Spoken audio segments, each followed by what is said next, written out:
Breaking news Mahatma Gandhi bus station shut down చేశారు. ఆసియాలోనే రెండో అతిపెద్ద బస్ స్టేషన్ గా ఎంజీబీఎస్ మొదటిసారి నిర్మానుష్యంగా మారింది. దసరా సెలవులు కావడంతో నిన్నటి వరకు భారీగా ప్రయాణికులతో కిక్కిరిసిన ఎంజీబీఎస్ ఇవాళ షట్ డౌన్ అయింది. వరద ప్రభావంతో ఎంజీబీఎస్ ను బంద్ చేశారు. తెలంగాణ, ఏపీ రాష్ట్రాల్లోని అన్ని జిల్లాలతో పాటు ఇతర రాష్ట్రాలకు ఎంజీబీఎస్ నుంచే బస్సులు నడుస్తాయి. ప్రస్తుతం శివారు ప్రాంతాల నుంచి బస్సులు ఆపరేట్ చేస్తున్నారు. మంత్రి పొన్నం ప్రభాకర్ ఎంజీబీఎస్ కు వెళ్లారు.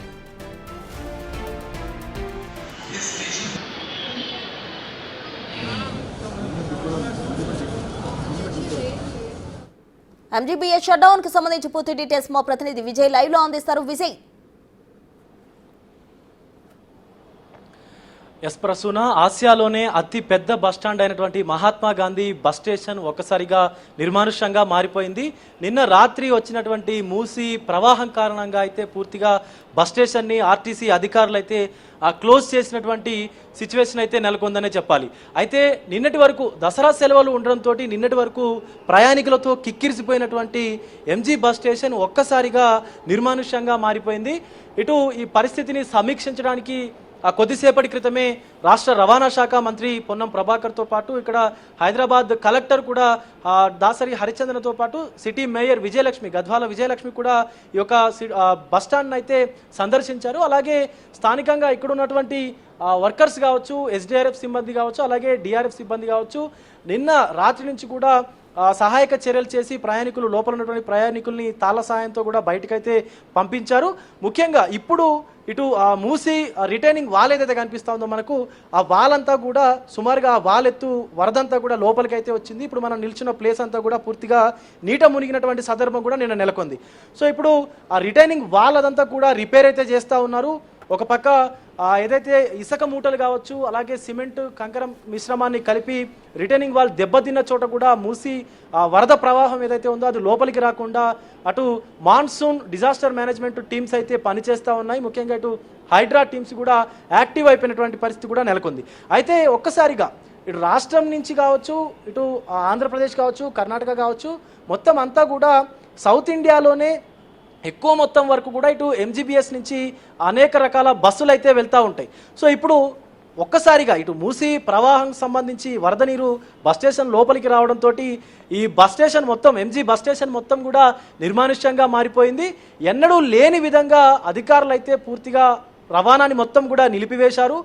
స్థానికంగా ఉన్నటువంటి ఇక్కడ హైదరాబాద్కు సంబంధించినటువంటి శివారు ప్రాంతాల్లో మాత్రమే ఎటైతే ఇటు నల్గొండ కావచ్చు, విజయవాడ కావచ్చు, అలాగే ఇటు వరంగల్కు సంబంధించినటువంటి బస్సుల్ని ఉప్పల్ సైడు, అలాగే ఇటు విజయవాడ వెళ్ళేటువంటి బస్సులను అయితే ఎల్బీ నగర్ సైడు శివారు ప్రాంతాల్లోనే పూర్తిగా బస్సులను అయితే నడిపిస్తూ ఉన్నారు. ఇటు గద్వాల అలాగే మహబూబ్ నగర్ వెళ్ళేటువంటి బస్సులను మెహదీపట్నం ఆ ఏరియా నుంచి అయితే నడిపిస్తూ ఉన్నారు.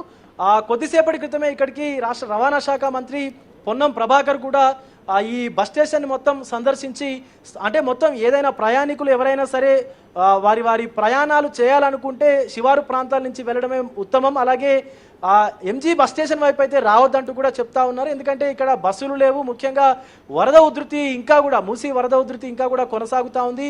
ఆ బ్యారిగేడ్స్ని ఏర్పాటు చేసి ఎక్కడికక్కడ బస్ స్టేషన్ లోపలికి వచ్చేటువంటి ప్రయాణికులను కూడా అనుమతించకుండా పూర్తిగా బస్సులు నిలిపివేసినటువంటి సందర్భం ఉంది. కాబట్టి ఎవరిని కూడా అనుమతించట్లేదు. పూర్తిగా షాప్స్ కావచ్చు, అలాగే ఇక్కడ ఉన్నటువంటి స్థానికంగా చిన్న చిన్న వ్యాపారాలు చేసేటువంటి చిరు వ్యాపారులు కావచ్చు, మొత్తం అంతా కూడా క్లోజ్ చేసుకున్నటువంటి మొత్తం నేపథ్యం అయితే కనిపిస్తూ ఉంది.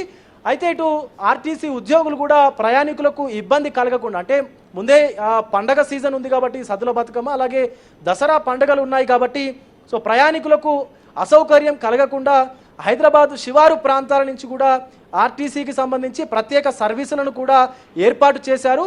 అయితే ఇటు వారి ప్రయాణాలను కొనసాగించాలనుకున్నటువంటి ప్రయాణికులందరూ కూడా శివారు ప్రాంతాల నుంచి వెళ్ళడమే ఉత్తమం అంటూ కూడా ఆర్టీసీ అధికారులు అయితే చెప్తా ఉన్నారు. ఎందుకంటే లోపలికి వచ్చి ట్రాఫిక్లో ఇబ్బంది పడే బదులు అటు నుంచి అటు శివారు ప్రాంతాల్లోకి వెళ్ళి అవుట్స్కట్స్ నుంచి వెళ్ళడమే సులువైన మార్గం అంటూ కూడా ప్రయాణికులకైతే విజ్ఞప్తులు చేస్తూ ఉన్నారు ఇటు ఆర్టీసీ ఉద్యోగులు కూడా. మరొక పక్క ఇటు మూసి పరివాహక ప్రాంతంలో ఉన్నటువంటి ప్రజలందరూ కూడా ఈ వరద ఉధృతికి తీవ్ర ఇబ్బందులు పడ్డారు. వారి కోసం ప్రత్యేకమైనటువంటి షెల్టర్స్ని కూడా, పునరావాస కేంద్రాలను కూడా ఏర్పాటు చేసినట్లుగా అయితే మంత్రి పొన్నం ప్రభాకర్ చెప్పడంతో పాటు ముఖ్యంగా ఇక్కడ శానిటైజేషన్ వర్క్స్ అయితే కూడా కొనసాగుతూ ఉన్నాయని చెప్పొచ్చు. ఎందుకంటే ఈ వరద ప్రవాహం అనేది అటు జంట జలాశయాల నుంచి వచ్చినటువంటి వరద నీరు కారణంగా లోపలికి బస్ స్టేషన్కి అయితే వచ్చినట్టుగా కూడా మనకు తెలుస్తుంది. అయితే ఈ వరద కారణంగా ఏదైనా అంటువ్యాధులు కూడా ప్రబలకుండా శానిటైజేషన్ వర్క్స్ కూడా కొనసాగిస్తూ ఉన్నారు అధికారులు. ముఖ్యంగా అంటువ్యాధులు ప్రబలకుండా శానిటైజేషన్, బ్లీచింగ్ కావచ్చు, అలాగే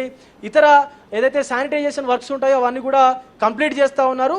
అయితే ఈరోజు లేదా రేపటి వరకు పూర్తిగా ఎంజీ బస్ స్టేషన్ని తిరిగి వాడుకలోకి తీసుకొచ్చేందుకైతే అధికారులు సన్నాహాలు మొదలుపెట్టారు. మరొక పక్క ఏదైతే రీటైనింగ్ వాల్ మనం ఇందాక చెప్పుకున్నట్టుగా మూసీ నదికి సంబంధించి పక్కనే ఈ ప్రవాహానికి సంబంధించి లోపలికి తిరిగి వాటర్ రాకుండా అయితే రీటైనింగ్ వాల్కు సంబంధించి డిఆర్ఎఫ్ సిబ్బంది కావచ్చు, అలాగే ఎస్డిఆర్ఎఫ్ సిబ్బంది కావచ్చు, ఇక ఎవరైతే మాన్సూన్ రెస్పాన్సిబుల్ ఫోర్స్ టీం ఉంటారో ఆ మాన్సూన్ సంబంధించినటువంటి టీంలు కలిసి ఒక జేసీబీ వాహనంతో పూర్తిగా ఆ రీటైనింగ్ వాల్ని అయితే తిరిగి నిర్మిస్తూ ఉన్నారు. ఎందుకంటే అక్కడి నుంచే లోపలికి వరద నీరు పెద్ద ఎత్తున లోపలికి వచ్చింది. సో ఆ లోపలికి వచ్చినటువంటి వాటర్ వల్లనే పూర్తిగా బస్టాండ్ అంతా కూడా నీట మునిగింది. సో ఇది ఇప్పుడు మనకి అధికారులు ఎక్కడైతే కనిపిస్తూ ఉన్నారో అక్కడ మిషన్ కనిపిస్తూ ఉంది కదా, జేసీబీ వాహనం కూడా కనిపిస్తూ ఉంది. సో ఆ వాహనంతో ఆ లోపల ఉన్నటువంటి రీటైనింగ్ వాల్తో పాటు ఆ మూసీ ప్రవాహానికి ఆనుకొని ఉన్నటువంటి రీటైలింగ్ వాల్ని కూడా దాన్ని క్లియర్ చేస్తూ ఉన్నారు. అలాగే ఆ వాల్ దెబ్బతిన్న చోట ఆ మట్టి అలాగే ఇసుక మూటల్ని కూడా అధికారులు అయితే వేస్తూ ఉన్నారు. తిరిగి ఒకవేళ కనుక ప్రవాహం ఎక్కువైతే కనుక తిరిగి మళ్ళీ బస్టాండ్లోకి నీరు చేరకుండా చర్యలు అయితే ఇప్పటికే అధికారులు చేపట్టారు. మరి కొద్ది గంటల్లోనే ఈ యొక్క శానిటైజేషన్ వర్క్స్ కూడా కంప్లీట్ చేస్తామంటూ అధికారులు చెప్తా ఉన్నారు. మరీ ముఖ్యంగా రేపటికల్లా, ఎందుకంటే ఈ దసరా సెలవులు ఉన్నాయి కాబట్టి సుదూర ప్రాంతాలకు వెళ్ళే వాళ్ళు ఉంటారు. తెలంగాణ నలుమూలల నుంచి కూడా ఎంజీ బస్ స్టేషన్కు బస్సులు వెళ్తూ ఉంటాయి. సో ఖచ్చితంగా రేపటి వరకల్లా ఈ బస్ స్టేషన్ని తిరిగి పునరుద్ధరించి అంటే వాడుకలోకి తీసుకొచ్చేందుకైతే ప్రయత్నిస్తామంటూ ఆర్టీసీ అధికారులు కూడా చెప్తా ఉన్నారు. సో ఎందుకంటే హైదరాబాద్లో నుంచి తెలంగాణ రాష్ట్రం అంతటా కూడా చాలామంది ప్రయాణికులు అయితే ప్రయాణిస్తూ ఉంటారు. సో అలాంటి వారికి ఇబ్బందులు కలగకుండా ఉండేందుకు, ఇబ్బందులు తలెత్తకుండా ఉండేందుకు అన్ని రకాల చర్యలు కూడా చేపట్టినట్టుగా అయితే తెలుస్తుంది. Prasuna. Right Vijay, thank you. మొత్తంగా మూసీ ఎఫెక్ట్ ఎంజీబీఎస్ పై పడింది అని చెప్పొచ్చు. ఇప్పటికే అధికారులు అక్కడ పర్యటిస్తూ ఉన్నారు. మంత్రి పొన్నం కూడా అటు శివారు ప్రాంతాల నుంచి కూడా బస్సెస్ కొన్ని అవైలబుల్ గా ఉన్నాయి, వాటిని యూజ్ చేసుకోవాలంటూ కూడా ఆదేశాలు జారీ చేశారు. అయితే మొత్తంగా దేశంలోనే రెండవ అతిపెద్ద బస్ స్టేషన్ గా ఉన్న ఎంజీబీఎస్ మొట్టమొదటిసారిగా కూడా మూతపడిందని చెప్పుకోవాలి.